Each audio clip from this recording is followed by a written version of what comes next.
Tonight, the alarming surge in COVID cases here in the U.S., hospitals under siege, and what they're now seeing in children. The virus targeting tens of thousands of children, with the U.S. now reporting more than 100,000 new cases of COVID a day. Hospitals again nearing the breaking point. In Arkansas, for one, just 8 ICU beds now available. In Austin, Texas tonight, reports just 6 ICU beds left. Florida tonight requesting 300 ventilators from the federal government. And with the new school year already getting underway, doctors urging the FDA to authorize vaccinations for children between 5 and 11 as quickly as possible. Dr. Jha standing by to answer your questions tonight.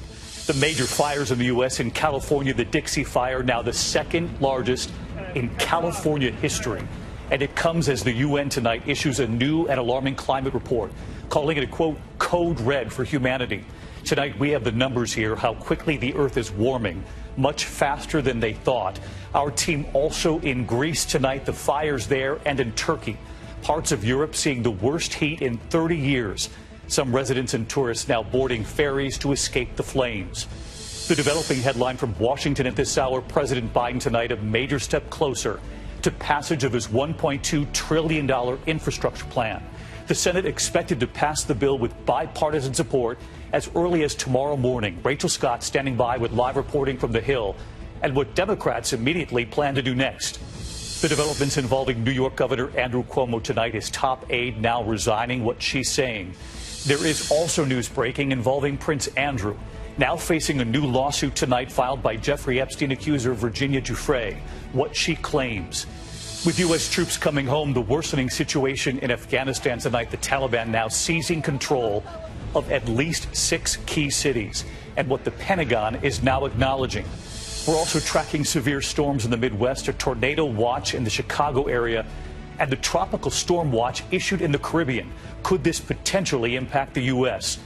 And the images tonight, that elevator horror, the water rising, people trapped, watered up to their shoulders, holding their phones above the water as they call for help. From ABC News World Headquarters in New York, this is World News Tonight with David Muir. Good evening, and it's great to be back with all of you at home as we start another week together here. And we begin tonight with this alarming surge in COVID cases in nearly all 50 states and what they're now seeing in cases involving children. 94,000 new pediatric cases in this country in just a week. Overall, these new COVID numbers are something we have not seen in 6 months now. The U.S. now reporting more than 100,000 new cases a day for 4 straight. More than 68% of Americans over 12 now receiving at least 1 dose. Dr. Jha tonight standing by to answer your questions, and ABC's Victor Kendo leading us off now from Florida.